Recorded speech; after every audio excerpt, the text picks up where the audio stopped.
আজ আমরা দেখতে চলেছি 2013 সালে রিলিজ হয় একটি অসাধারণ সিরিজ, যার নাম হলো আন্ডার দ্য ডোম। এটি মূলত একটি সায়েন্স ফিকশন সার্ভাইভাল সিরিজ, যেখানে এমন একটি অদ্ভুত শহরকে দেখানো হয়েছে যে শহরটি প্রত্যেকটি শহরের মতোই খুবই সাধারণ একটি শহর ছিল। কিন্তু হঠাৎ করে এই শহরে ঘটে যায় এক অদ্ভুত ঘটনা। মুহূর্তের মধ্যেই কোনো এক অজানা কারণে পুরো শহরটি আটকা পড়ে যায় অদৃশ্য এক দেয়ালের মধ্যে। আর সেই দেয়ালটি ছিল এমন এক রহস্যময় দেয়াল যেটাকে কোনোভাবেই ভেঙে ফেলা সম্ভব হচ্ছিল না, যার ফলে এই পুরো শহরের মানুষ আটকা পড়ে যায় অদ্ভুত এক দেয়ালের মধ্যে। মাসের পর মাস পার হয়ে যাওয়ার পরও তারা হাজার চেষ্টা করেও এই দেয়াল থেকে বের হতে পারছিল না, যার ফলে দেখতে দেখতেই পুরো শহর পরিণত হয়েছিল ভয়ানক এক মৃত্যুর ফাঁদে। কারণ সময়ের সঙ্গে সঙ্গে মানুষের খাবার, পানি এবং প্রয়োজনীয় সমস্ত জিনিসপত্র শেষ হয়ে যাচ্ছিল, যার ফলে এসবের জন্য মানুষকে মেরে ফেলতেও দ্বিধাবোধ করছিল না। তবে শেষ পর্যন্ত কি ঘটেছিল? মানুষকে এই অদৃশ্য দেয়ালে বন্দি শহরে টিকে থাকতে পেরেছিল? সেটাই আমরা দেখব আজকের এই দুর্দান্ত সিরিজটির গল্পে। তাহলে চলুন ঘুরে আসা যাক অদ্ভুত এক দেয়ালে বন্দি শহরের গল্প থেকে। তো গল্পটি শুরু হয় আমেরিকার একটি শহরে, যেখানে আমরা বার্ডেন নামক একটি ছেলেকে দেখতে পাই। সে একটি জায়গাতে একজন মানুষকে হত্যা করে তাকে কবর দিচ্ছিল, কিন্তু সেই মানুষটি সত্যিই মারা গিয়েছে কিনা তা স্পষ্ট বোঝা যাচ্ছিল না। এরপর বার্ডেন এখান থেকে শহরের বাইরে যাওয়ার জন্য রওনা দেয়। সে অনেক দ্রুত গতিতে গাড়ি চালাচ্ছিল, কিন্তু ঠিক এমন সময় তার গাড়ির সামনে কয়েকটি গরু চলে আসে। এতে সে নিয়ন্ত্রণ হারিয়ে গাড়ি নিয়ে একটি মাঠে ঢুকে পড়ে, কিন্তু সে কোনো মতে সুরক্ষিতভাবে সেখান থেকে বেরিয়ে আসে। তবে হঠাৎ করেই দেখা যায় যে পুরো শহরে একদম ভূমিকম্পের মতো প্রচণ্ড জোরে কেঁপে ওঠে, আর কিছুক্ষণের মধ্যে সেটা থেমেও যায়। বার্ডেন দূরে দাঁড়িয়ে একটি বিস্ফোরণ দেখতে পায়। সবকিছু তার কাছে কেমন যেন অস্বাভাবিক মনে হচ্ছিল। তবে এমন সময় সে একটি ভয়ানক দৃশ্য দেখে একদম অবাক হয়ে যায়। সেটা হলো তার চোখের সামনে একটি আস্ত গরু দুই ভাগ হয়ে যায়, আর কিছুক্ষণের মধ্যে সে বুঝতে পারে যে সেখানে একটি ডোম অর্থাৎ একটি অদৃশ্য দেয়াল রয়েছে, যা পাশের একটি বাড়িকেও মাঝখান থেকে কেটে ফেলেছে। এমন সময় সেই বাড়ি থেকে জো নামক একটি ছেলে বেরিয়ে আসে এবং সে এসব দেখে একদম অবাক হয়ে যায়। এদিকে আমরা লিন্ডা নামক একজন পুলিশ অফিসার এবং তার বস শেরিফকে দেখতে পাই। আশেপাশের অদ্ভুত ঘটনার পর তারা দুজন এখানে বুঝতে পারে যে শহরের সমস্ত স্যাটেলাইট সিগন্যাল এবং নেটওয়ার্ক বন্ধ হয়ে গিয়েছে। তারা বুঝে উঠতে পারছিল না যে এসব কি হচ্ছে। তবে এমন সময় তারা সেখানে একটি প্লেন দেখতে পায়, যেটা কিনা অদৃশ্য কিছুর সঙ্গে ধাক্কা খেয়ে একদম ব্লাস্ট হয়ে যায়। এসব কিছু দেখে সবাই খুবই আতঙ্কিত হয়ে পড়ে। অন্যদিকে আমরা একটি লোকাল রেডিও স্টেশন দেখতে পাই, যেটা কিনা ছিল এই শহরের একমাত্র রেডিও স্টেশন। তো এখানে ফিল নামক একজন ব্যক্তি তার অ্যাসিস্ট্যান্ট ডলের সঙ্গে এই বিষয়গুলো নিয়ে কথা বলছিল এবং বোঝার চেষ্টা করছিল যে আসলে কি ঘটছে। অন্যদিকে আমরা বার্ডেনকে দেখতে পাই। বার্ডেন এখানে একটি ফায়ার সার্ভিস গাড়িকে সামনে এগিয়ে আসতে দেখে থামিয়ে দেয়। এতে করে গাড়িটি বড় দুর্ঘটনার হাত থেকে বেঁচে যায়। তখন সেখানে পুলিশ এবং কাউন্সিলর এসে অদৃশ্য দেয়ালটি সম্পর্কে জানতে পারে, কিন্তু তারা নিজেরাও বুঝতে পারছিল না যে এই দেয়ালটি কোথা থেকে এসেছে। অন্যদিকে আমরা জুনিয়র এবং অ্যাঞ্জি নামের দুজন ছেলেমেয়েকে দেখতে পাই, যারা কিনা এখানে একান্ত কিছু সময় কাটাচ্ছিল। কিন্তু এমন সময় জুনিয়র অ্যাঞ্জিকে প্রপোজ করা অ্যাঞ্জি রেগে গিয়ে তাকে চর মেরে সেখান থেকে চলে যায়। আর এই অ্যাঞ্জি ছিল মূলত জোয়ের বোন এবং সে ছিল একজন নার্স। এদিকে একই সময় আমরা নুরি নামক একটি মেয়ে এবং তার পরিবারকে দেখতে পাই। নুরি এবং তার পরিবার শহরের বাইরে যাওয়ার জন্য রওনা হয়, আর শহরের মধ্যে যে আজকে কি ঘটছে সেই ব্যাপারে তারা কিছুই জানত না। অন্যদিকে আমরা জুলিয়া নামক একজন লোকাল রিপোর্টারকে দেখতে পাই।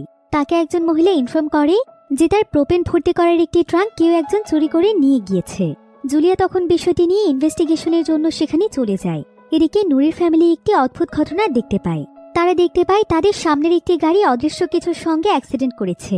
তখন তারা বিষয়টি বোঝার জন্য গাড়ি থেকে বেরিয়ে আসে, কিন্তু হঠাৎ করেই দেখা যায় যে নুরির পুরো শরীর কাঁপতে শুরু করে, আর তার মুখ থেকে এক ধরনের সাদা তরল পদার্থ বের হয়। এরপর সে পিঙ্ক স্টারের বিষয়ে কিছু একটা বলতে বলতেই অজ্ঞান হয়ে যায়। তার পরিবার তাকে দ্রুত হসপিটালে নিয়ে যায়, যেখানে দেখা যায় অলরেডি পুরো হসপিটাল পেশেন্ট দিয়ে ভরে গিয়েছে। এদিকে এমন সময় জুলিয়া এবং বার্ডেনও কিছু মানুষকে নিয়ে হসপিটালে আসে। এরপর বাইরে এসে বার্ডেন এবং জোয়ের বোন এনজি একসঙ্গে স্মোক করছিল, আর এটা দূর থেকে দেখতে পায় জুনিয়র, যে কিনা এনজিকে ভালোবাসত। তাই এনজিকে বার্ডেনের সঙ্গে দেখে সে অনেক বেশি জেলাস ফিল করছিল। অন্যদিকে পুরো শহরের মধ্যে যেই অদৃশ্য দেয়ালটি ছড়িয়ে পড়েছে সেই ব্যাপার নিয়ে এখন আশেপাশে একদম তোলপাড় শুরু হয়ে গিয়েছে, আর ইতোমধ্যে মিলিটারি এবং সায়েন্টিস্টরা এই বিষয়ে ইনভেস্টিগেশন শুরু করে দিয়েছে। এদিকে কিছুক্ষণ পর কাউন্সিলর জিম পুলিশ অফিসার শেরিফের সঙ্গে একটি সিক্রেট প্রোপেনের ব্যাপারে আলোচনা করছিল, আর এই প্রোপেন মূলত হচ্ছে এক ধরনের গ্যাস। এদিকে দেখা যায় বার্ডেনের শহরে থাকার মতো কোনো জায়গা ছিল না, কারণ সে মূলত একদিনের জন্য এই শহরে এসেছিল। এমন সময় সেখানে জুনিয়র এসে তাকে থ্রেট দিতে শুরু করে, আর সে তাকে এনজির কাছ থেকে দূরে থাকতে বলে সেখান থেকে চলে যায়। তবে বার্ডেন নিজেও বুঝতে পারছিল না যে এই ছেলেটি তার সঙ্গে কেন এমন করলো। অন্যদিকে আমরা জো নামক সেই ছেলেটিকে দেখতে পাই। সে তার একটি ফ্রেন্ডের সাথে শহরের অদৃশ্য দেয়ালের ব্যাপারে কথা বলছিল, যেটার নাম দেয়া হয়েছিল ডোম। কিন্তু হঠাৎ করে সে ঠিক নূরের মতো করে পিঙ্ক স্টারের বিষয়ে কিছু একটি বলতেই যাচ্ছিল। তবে এটা বলতে বলতে সে সেখানে অজ্ঞান হয়ে যায়। এদিকে জোয়ের বোন এনজি তখন বাড়িতেই ছিল।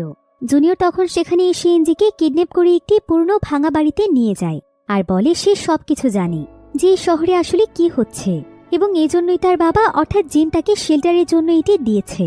অন্যদিকে জুলিয়া বার্ডেনকে নিজের বাড়িতে থাকার জন্য বলে, কারণ বার্ডেনের এই শহরে কেউই ছিল না, আর সে এখন চাইলেও এই শহর থেকে বের হতে পারবে না। তো বার্ডেন যখন জুলিয়ার বাড়িতে যায় তখন সে সেখানে জুলিয়া এবং তার হাজবেন্ডের একটি ছবি দেখে অনেক আপসেট হয়ে পড়ে, কারণ সে যে ব্যক্তিকে হত্যা করেছিল সেটা আসলে আর কেউ নয় বরং জুলিয়ার হাজবেন্ডই ছিল। কিন্তু জুলিয়া এই সমস্ত ব্যাপারে কিছুই জানে না। এবার সেদিন রাতের বেলা দেখা যায় একটি পেট্রোল পাম্পের সামনে থেকে কেউ একজন পুলিশ অফিসার শেরিফকে গুলি করে মেরে ফেলে। এরপর ফ্ল্যাশব্যাকে দেখানো হয় যে বার্ডেন জুলিয়ার হাজবেন্ডের কাছ থেকে তার পাওনা টাকা চাচ্ছিল, কিন্তু লোকটি টাকা ফেরত দিতে রাজি না হয় তাদের ভেতর লড়াই শুরু হয়ে যায়। আর লড়াইয়ের এক পর্যায়ে বার্ডেন নিজের অজান্তেই তাকে গুলি করে দেয়, ফলে সেই লোকটি সঙ্গে সঙ্গেই মারা যায়। যদিও বার্ডেনের উদ্দেশ্য তাকে হত্যা করা ছিল না, কিন্তু পরবর্তীতে সে বাঁচার জন্য লাশটিকে একটি জায়গাতে পুঁতে ফেলে, কারণ বার্ডেন খুব ভালোভাবেই জানতো যে কেউ তার কথা বিশ্বাস করবে না, যে সে তাকে ইচ্ছে করে মারেনি। এবার পরের দিন সকালে বার্ডেন দেখতে পায় যে তার কাছে এখন তার নেকলেসটি নেই, তাই সে বুঝতে পারে জুলিয়ার হাজবেন্ডকে পুঁতে ফেলার সময় নেকলেসটি সে সেখানেই ফেলে এসেছে। অন্যদিকে আমরা জোকে দেখতে পাই। জোয়ের জ্ঞান ফিরে আসার পর সে তার বন্ধু বিনের সঙ্গে কথা বলে। বিন তখন তার কাছে জানতে চায় যে সে অজ্ঞান হওয়ার আগে পিঙ্কস্টারের ব্যাপারে কি বলছিল। তবে জো এখানে সেই ব্যাপারে আর কোনো কিছুই মনে করতে পারছিল না। এদিকে লিন্ডা নামক সেই মহিলা অফিসার জিমকে শেরিফের মৃত্যুর খবরটি জানায়। তখন জিম শহরের বড় ব্যবসায়ী কোগিনের সঙ্গে কথা বলছিল। অন্যদিকে জুনিয়র এনজিকে তার সিক্রেট বাংকারে আটকে রাখে, আর সে তাকে বোঝানোর চেষ্টা করে যে সে তাকে রিজেক্ট করার কারণে ডোমটি তৈরি হয়েছে। তবে যদি সে এখন তার প্রপোজাল একসেপ্ট করে নেয় তবে সবকিছু ঠিক হয়ে যাবে।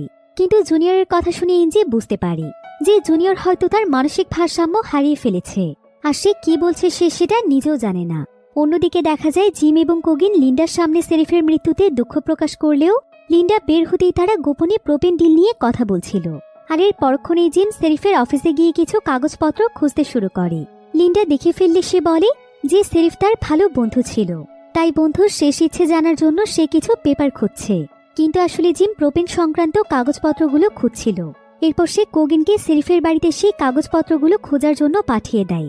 এদিকে জুলিয়া রেডিও স্টেশনে গিয়ে জানতে পারে যে মিলিটারি ডোমের নিচে খনন করার চেষ্টা করছে, যাতে করে তার এই পুরো শহরের অদৃশ্য দেয়ালের রহস্য বের করতে পারে।